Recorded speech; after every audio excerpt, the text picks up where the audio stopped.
The horrific attack on Israel 1 year ago today has in turn created unimaginable suffering, conflict across the Mideast, and few hopeful signs of a resolution. To discuss how the world has changed since October 7th, I spoke earlier this morning via video with Ambassador Nancy Soderberg, director of UNF's Public Service Leadership Program, who is currently in Kosovo.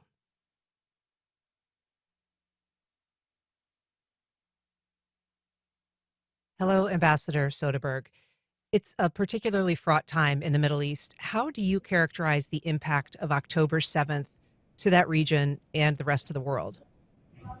Well, first of all, Anne, thank you so much for having me. And today marks 1 year since the horrific events of October 7th, where Hamas invaded Israel and slaughtered 1,200 innocent people and took hundreds hostage, including Americans, many of whom still remain held today. And it has fundamentally shifted the balance in the Middle East in ways that one would have hoped would have been avoidable, but seems to be getting really more intense during the week. Not only has this involved Lebanon, now it also has involved Iran. So we're in the midst of a regional confrontation that could perhaps be one of the most dangerous times in the Middle East. So it's a time for calm, stepping back, negotiations. But right now, it seems to be headed towards regional conflict. So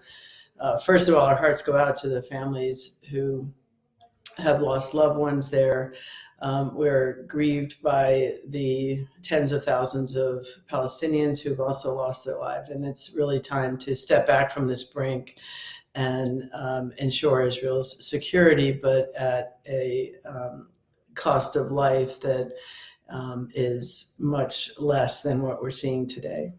Looking back on this past year, is there any singular moment that you think was an opportunity where this wider war that we seem to be involved in right now could have been averted? Well, it's always difficult to play Monday morning quarterbacking on any of these things, and I think that the administration, the U.S. administration, has worked tirelessly. The president, the secretary of state, the broader government, our folks on the ground in Israel, to try and negotiate a ceasefire at every step of the way, and that has not worked. There's a lot of talk about trying to make sure that we also get a ceasefire in Lebanon. But let's just step back for a minute and look at this in a broader context. You have two terrorist organizations, Hezbollah in Lebanon and Hamas in the Gaza Strip, funded by Iran. And up until now, there's been a sort of a quasi-stability of continued attacks on Israel, but of small scale. And there was a little bit of a sort of stable tension, I would say. It was not peace, but it was at least stable. Since that time, since October 7th, what has happened is a massive invasion of Israel over Gaza, massive bombardment, trying to get at those tunnels and Hamas that hides among civilians, putting civilians greatly at risk. And now you have Hezbollah, again backed by Iran, terrorizing the northern population of Israel along that border. And Israel has decided that it's going to take this opportunity to try and eliminate that threat as well. So you've got a two-front war going on.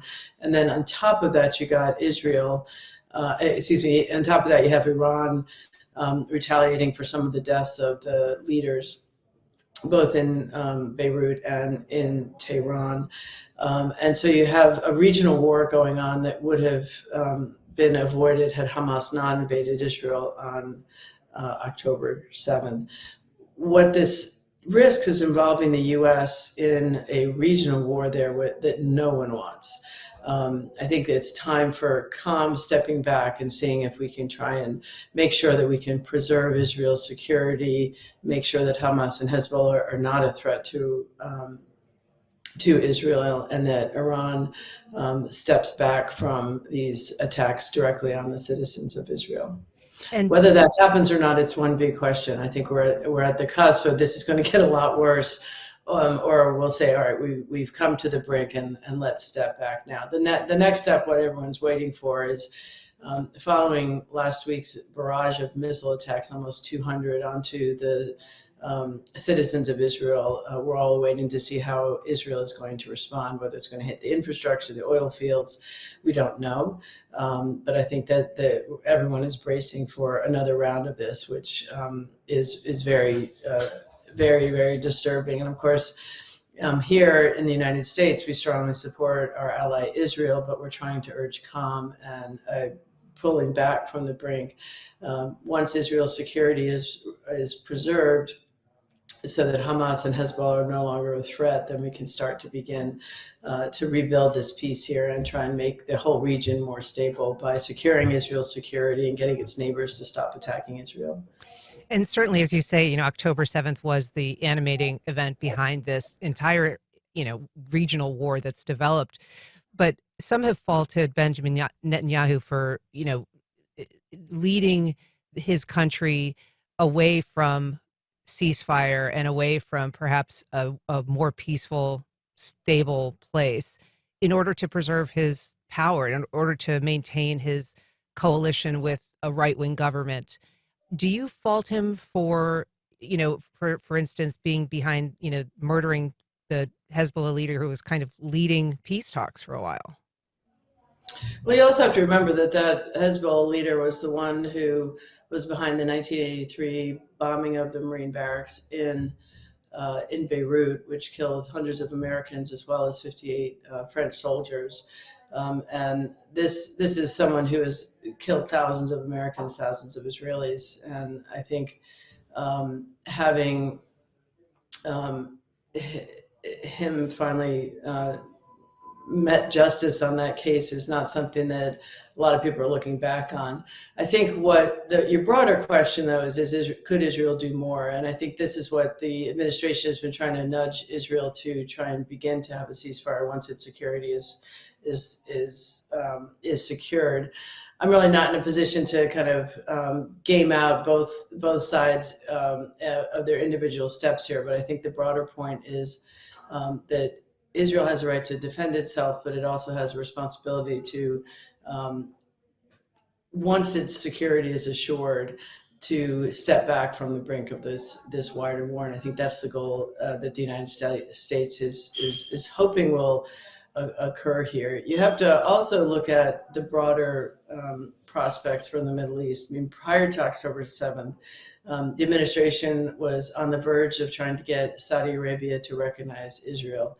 The Abraham Accords under President Trump made great progress in getting the Arabs to recognize Israel. So we want to get back to the point where we're trying to get the Arab nations to recognize Israel and isolate Iran's constant undermining of Israel's security. And that's where everyone wants to get back to. And until there's a security for Israel, both in Hamas and now Hezbollah, and we'll see if the decapitation of the Hezbollah leadership will either cause them to regroup or to step back and say, all right, maybe we should take another tack here and begin to recognize that Israel has a right to exist in this region.